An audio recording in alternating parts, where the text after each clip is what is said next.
ಅಂತಾರಾಷ್ಟ್ರೀಯ ಮಹಿಳಾ ದಿನಾಚರಣೆಯನ್ನ ಜಿಲ್ಲಾಡಳಿತ ಮಾಡುದು ಅಂತ ಒಂದ್ ಕಡೆ ಹೇಳ್ತಾರೆ.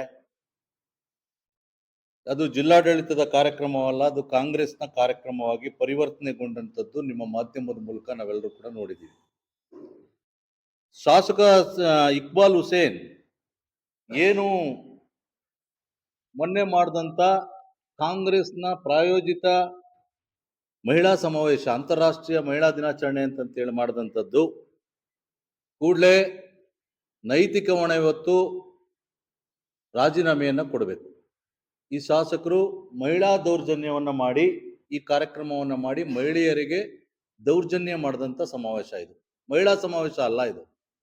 ಮಹಿಳೆಯರಿಗೆ ಕೂಡ ಹಾಕಿ, ಗೇಟ್ ಹಾಕಿ, ಕುಡಿಯಕ್ಕೆ ನೀರು ಕೊಡದೇನೆ, ಶೌಚಾಲಯಗಳಿಲ್ದೇನೆ ಮಕ್ಕಳುಗಳು ಎತ್ಕೊಂಡ್ ಬಂದಿದ್ದಂಥವ್ರು ಎಲ್ಲರೂ ಕೂಡ. ಮತ್ತೆ ಇದರ ನಡುವೆ ಇನ್ನೊಂದು ಗಂಭೀರವಾದಂಥ ವಿಚಾರ, ಒಬ್ರು ಕಾಲು ಕೈಯನ್ನ ಮುರ್ಕೊಂಡು ಆಸ್ಪತ್ರೆಯಲ್ಲಿ ಈಗಾಗಲೇ ದಾಖಲಾಗಿರುವಂಥದ್ದು ನಿಮ್ಗೆಲ್ರಿಗೂ ಕೂಡ ಗೊತ್ತು.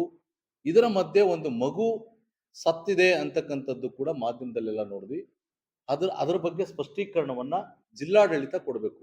ಇಲ್ಲಿನ ಪೊಲೀಸ್ ವರಿಷ್ಠಾಧಿಕಾರಿಗಳು ಏನ್ ಕೆಲಸ ಮಾಡ್ತಿದ್ದಾರೆ ಅಂತಕ್ಕಂಥದ್ದು ನನಗೆ ಗೊತ್ತಿಲ್ಲ. ಇಷ್ಟು 25,000 ಜನ ಬರ್ತಾರೆ ಅಂತ ಹೇಳಿ ಪ್ರಚಾರ ಮಾಡಿದಂತ ಸಂದರ್ಭದಲ್ಲಿ ಭದ್ರತೆಯನ್ನ ಕೊಡ್ಲಿಕ್ಕೆ ವೈಫಲ್ಯ, ಪೊಲೀಸ್ ಇಲಾಖೆ ವೈಫಲ್ಯ ಕೂಡ ಎದ್ದು ಕಾಣಿಸ್ತದೆ. ಮತ್ತೊಂದು, ಪೊಲೀಸ್ನವರೇ ಸೀರೆ ಹಂಚ್ತಾ ಇರ್ತಕ್ಕಂಥದ್ದು ಈ ನಾಗರಿಕ ಸಮಾಜ ತಲೆ ತಗ್ಗಿಸುವಂಥದ್ದು. ನಿಮ್ಗೆ ಯಾರು ರೈಟ್ಸ್ ಅನ್ನ ಕೊಟ್ಟಂತವ್ರು? ಸೀರೆ ಹಂಚಲಿಕ್ಕೆ ಒಬ್ಬ 3 ಇಬ್ರು 3 ಅಧಿಕಾರಿಗಳು ಕೂಡಲೇ ಅವರ ವಿರುದ್ಧ ಸೂಕ್ತವಾದಂತ ಕ್ರಮ ಆಗ್ಬೇಕು. SP ಅವರೇ, ಇಲ್ಲ ನೀವೇ ಆದೇಶ ಮಾಡಿದ್ರೆ ನಿಮ್ಮ ಮೇಲೆ ಕೂಡ ಕ್ರಮ ಆಗ್ಬೇಕು. SP ಅವರೇನಾರು ಆದೇಶ ಮಾಡಿ ಸೀರೆ ಹಂಚಕ್ಕೆ ಏನಾದ್ರು DC ಅವರ ಆದೇಶದ ಮೇರೆಗೋ CO ಅವರ ಆದೇಶದ ಮೇರೆಗೋ ನೀವೇನಾರ ಕಳಿಸ್ಕೊಟ್ಟಿದ್ರೆ SP ಅವ್ರ ಮೇಲೂ ಕೂಡ ಕ್ರಮ ಆಗ್ಬೇಕು. ಚೀಫ್ ಸೆಕ್ರೆಟರಿ ಮತ್ತೆ ರಾಜ್ಯಪಾಲರು ಸರ್ಕಾರಕ್ಕೆ ನಾನು ಒತ್ತಾಯ ಮಾಡ್ತಾ ಇದ್ದೇನೆ.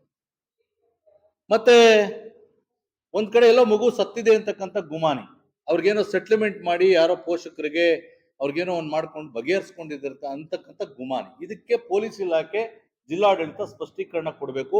ಇಲ್ಲ ಅಂತ ಹೇಳಿದ್ರೆ ಇದು ಗಂಭೀರವಾದಂತ ವಿಚಾರ. ಇದು ಆ ಕಾರ್ಯಕ್ರಮದಲ್ಲಿ 20-25,000 ಜನ ಬಂದಿದ್ದಂತ ಸಂದರ್ಭದಲ್ಲಿ ಎಷ್ಟು ಜನ ಮಹಿಳೆಯರು ಕಾಣೆ ಆಗಿದ್ದಾರೋ ಏನೋ ಗೊತ್ತಿಲ್ಲ, ಇನ್ನೂ ಕೂಡ ಗೊತ್ತಿಲ್ಲ. ಅವರೆಲ್ಲ ಮನೆಗೆ ಹೋಗಿದ್ದಾರೋ ಇಲ್ವೋ ಏನೋ ಅಂತ ಗೊತ್ತಿಲ್ಲ. ಅದು ಮುಂದಿನ ದಿವಸದಲ್ಲಿ ಚರ್ಚೆ ಆಗ್ಬೇಕು. ಇಕ್ಬಾಲ್ ಹುಸೇನ್ ರವರು ನೋಡಿ, ಈ ರೀತಿಯಾದಂತ ಒಂದು ಫೋಟೋ ಹಾಕಿ ನೋಡಿ, ಇಕ್ಬಾಲ್ ಹುಸೇನ್ ರವರ ಫೋಟೋ ಹಾಕೊಂಡು, ಅವರ ನಾಯಕರುಗಳ ಫೋಟೋ ಹಾಕೊಂಡು ಸೀರೆಯನ್ನ ಹಂಚ್ತಾರೆ. ಇಲ್ಲಿ ಕಾರ್ಯಕ್ರಮ ಬಂದು ಜಿಲ್ಲಾಡಳಿತ, ಜಿಲ್ಲಾ ಪಂಚಾಯತಿ ಹೇಳ್ತದೆ ಇದು ಸರ್ಕಾರಿ ಕಾರ್ಯಕ್ರಮ ಅಂತ ಹೇಳಿ ಇನ್ವಿಟೇಷನ್ ಅನ್ನು ಹೊಡಿಸಿ ಎಲ್ಲ ಅತಿಥಿಗಳನ್ನ ಕರೆದು ಕಾರ್ಯಕ್ರಮ ಮಾಡಿದೀವಿ ಅಂತಕ್ಕಂಥ ಮಾತನ್ನ ಹೇಳ್ತಾರೆ. ನಿಮ್ಮ ಸರ್ಕಾರಿ ಕಾರ್ಯಕ್ರಮದಲ್ಲಿ ಈ ರೀತಿಯಾದಂತ ರಾಜಕಾರಣಿಗಳ ಫೋಟೋ ಹಾಕೊಂಡು ಈ ಶಾಸಕ, ಈ ಕ್ಷೇತ್ರದ ಶಾಸಕ ಸೀರೆ ಹಂಚಕ್ಕೆ ನೀನ್ ಯಾರಪ್ಪ? ಈ ಮಹಿಳೆಯರಿಗೆ ಅವ್ರ ಗಂಡದಿರು ಸೀರೆ ಕೊಡ್ಸ್ಕೊಳ್ಳುವಷ್ಟು ಶೈಚನ್ಯ ಇಲ್ದೇನೆ ನಿನ್ನ ಸೀರೆಗೆ ಏನಾರ ಗತಿ ಇಲ್ಲದೆ ಬಿದ್ದಿದ್ರ ನಮ್ಮ ರಾಮನಗರ ಜಿಲ್ಲೆಯ ಮಹಿಳೆಯರು? ಇದಕ್ಕೆ ಸ್ಪಷ್ಟೀಕರಣ ಕೊಡ್ಬೇಕು. ಯಾವ ಸಂಸ್ಕೃತಿ ಇದು? ಸೀರೆ ಹಂಚುವಂತ ಸಂಸ್ಕೃತಿ ಯಾರು ನಿಮ್ಗೆ ಹೇಳ್ಕೊಟ್ಟಂತವ್ರು? ಮೊದ್ಲೆಲ್ಲ ಈಗ ಇರ್ಲಿಲ್ಲ. ಎಲ್ಲಾ ಕಾರ್ಯಕ್ರಮಗಳಲ್ಲೂ ಸೀರೆ ಹಂಚೋದು, ಟೋಕನ್ ಹಂಚಿ. ನೋಡಿ, ಇಲ್ಲೊಂದು ಟೋಕನ್ ಇದೆ. ಈ ಟೋಕನ್ ಹಂಚಿ ನೀನು 5,000 ರೂಪಾಯಿಂದ MLA ಆಗಿ ಬಂದಂತ ಟೋಕನ್ MLA ನೀನು, ಕೂಪನ್ ಶಾಸಕ ನೀನು. ಈಗ ಸೀರೆ ಶಾಸಕನ ನೀನು? ಮುಂದೆ ಬರ್ತಕ್ಕಂಥ ಗ್ರಾಮ ಪಂಚಾಯತಿ ಮತ್ತೆ ZPTP ಎಲೆಕ್ಷನ್ಗೆ ಈ ಸೀರೆ ಕೊಟ್ಟು ಗೆಲ್ಲುವಂಥದ್ದು, ಹಿಂದೆ ನೀನು ಕೂಪನ್ ಕೊಟ್ಟು ಗೆದ್ದಿರುವಂಥದ್ದು. ಇಂಥ ಶಾಸಕರು ನಮಗೆ ಬೇಕಾ ಅಂತಕ್ಕಂಥದ್ದನ್ನ ರಾಮನಗರ ಜಿಲ್ಲೆಯ ಜನ ಮತ್ತೊಮ್ಮೆ ನೀವು ಯೋಚನೆ ಮಾಡಿ ನೋಡ್ಬೇಕು. ಒಂದ್ ಕಡೆ ಇಂಥ ಅವಿವೇಕಿ ಶಾಸಕರನ್ನ ಆಯ್ಕೆ ಮಾಡಿ ಒಂದಷ್ಟು ಮಹಿಳೆಯರಿಗೆ ಶೌಚಾಲಯಕ್ಕೆ ಹೋಗೋಕಿಲ್ಲ, ಕಾಲು ಕೈ ಮುರ್ಕೊಂಡು ಹೋಗಿ ಅವ್ರನ್ನ ಆಸ್ಪತ್ರೆಗೆ ನೋಡ್ಲಿಲ್ಲ, ಅವ್ರಿಗೆ ಪರಿಹಾರ ಕೊಟ್ಟಿಲ್ಲ. ಜಿಲ್ಲಾಡಳಿತ ಏನ್ ಮಾಡ್ತಿದೆ? ಜಿಲ್ಲಾಧಿಕಾರಿಗಳು, ನೀವು CO ಇಬ್ರು ಕೂಡ ಕೂಡ್ಲೆ ಅಮಾನತ್ ಆಗ್ಬೇಕು. ಸರ್ಕಾರ ಅಮಾನತ್ ಮಾಡ್ಬೇಕು, ಸೇವೆಯಿಂದ ಅಮಾನತ್ ಮಾಡ್ಬೇಕು. CO ಮತ್ತೆ ಜಿಲ್ಲಾಡಳಿತ ಮತ್ತೆ SP ಅವರು ಸ್ಪಷ್ಟೀಕರಣ ಕೊಡ್ಬೇಕು ನಿಮ್ಗೆ. ಇಷ್ಟೆಲ್ಲ ಅವಘಡ ಆಗಿದ್ರು ಕೂಡ ವಿರೋಧ ಪಕ್ಷಗಳು ನಮಗೂ ಇದಕ್ಕೂ ಗೊತ್ತಿಲ್ಲ ಅಂತಕ್ಕಂಥ ಕಣ್ಮುಚ್ಕೊಂಡು ವಿರೋಧ ಪಕ್ಷಗಳು ಕೂತಿದಾವಲ್ಲ, ಏನಿದು? ಹಾಗಾದ್ರೆ ಯಾರು ಬೇಕಾದ್ರೂ ಎಲ್ಲಿ ಬೇಕಾದ್ರೂ ಹೋಗ್ಬೋದು. ಮತ್ತೆ ಇನ್ನೊಂದು, ಕೂಡ್ಲೆ ನಗರಸಭೆಯ ಆಯುಕ್ತರು ಒಂದು ಸ್ಪಷ್ಟೀಕರಣ ಕೊಡ್ಬೇಕು. ನಾನು ಆರ್ ಟಿ ಐ ನಲ್ಲಿ ನಮಗಾಗ್ಲೇ ನಮ್ಮ ಗೋವಿಂದರಾಜು ಅವ್ರಿಗೆ ಹೇಳಿದೀವಿ, ಆರ್ ಟಿ ಐ ನಲ್ಲಿ ಮಾಹಿತಿ ಕೇಳ್ತಾ ಇದೀವಿ. ಸಾವಿರಾರು ಫ್ಲೆಕ್ಸ್ ಬ್ಯಾನರ್ಗಳು ರಾಮನಗರದ ಮೂಲೆ ಮೂಲೆಗಳಲ್ಲೂ ಕೂಡ ನಗರದ ಸೌಂದರ್ಯವನ್ನು ಹಾಳು ಮಾಡಿರ್ತಕ್ಕಂಥ ಸುಪ್ರೀಂ ಕೋರ್ಟ್ ಆದೇಶ ಇದೆ. ಯಾವುದೇ ಕಾರಣಕ್ಕೂ ಫ್ಲೆಕ್ಸ್ ಬ್ಯಾನರ್ಗಳನ್ನ, ಪ್ಲಾಸ್ಟಿಕ್ ಬ್ಯಾನರ್ಗಳನ್ನ ಹಾಕ್ಬಾರ್ದು ಅಂತಂತೇಳಿ ಇದೇ ಡಿ ಕೆ ಶಿವಕುಮಾರ್ ನೀವು ಹೇಳ್ತೀರಿ. 50,000 ದಂಡ ಅಂತಂತೇಳಿ ಬೆಂಗಳೂರಿನಲ್ಲಿ ಫ್ಲೆಕ್ಸ್ ಬ್ಯಾನರ್ನ ಹಾಕಿದವ್ರಿಗೆ 50,000 ದಂಡ ಅಂತ ಹೇಳ್ತೀರಿ.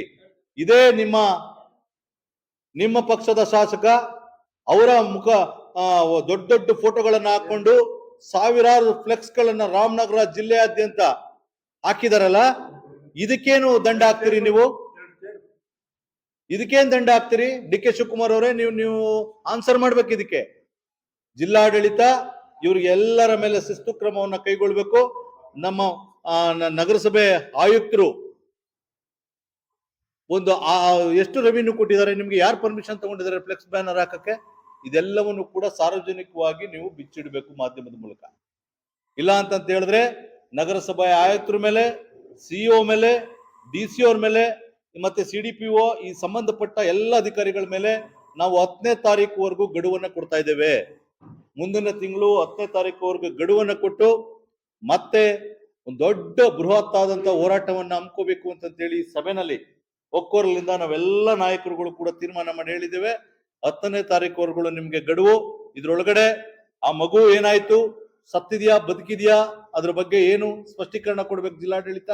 ಮತ್ತೆ ಕಾಲ್ ಮುರ್ಕೊಂಡು ಕೈ ಮುರ್ಕೊಂಡು ಆಸ್ಪತ್ರೆಯಲ್ಲಿ ಇರ್ತಕ್ಕಂತ ಆ ಮಹಿಳೆಗೆ ಪರಿಹಾರವನ್ನ ಒಂದು 20-25 ಲಕ್ಷ ಪರಿಹಾರವನ್ನ ಕೂಡಲೇ ಈ ಶಾಸಕರು ನೈತಿಕ ಕ್ಷಮೆ ಕೇಳಿ ಕೊಡಲಿ, ಕ್ಷಮೆಯನ್ನ ಕೇಳಿ ಈ ಶಾಸಕರು 25 ಲಕ್ಷ ಪರಿಹಾರವನ್ನ ಕುಟುಂಬಕ್ಕೆ ಕೊಡಬೇಕು.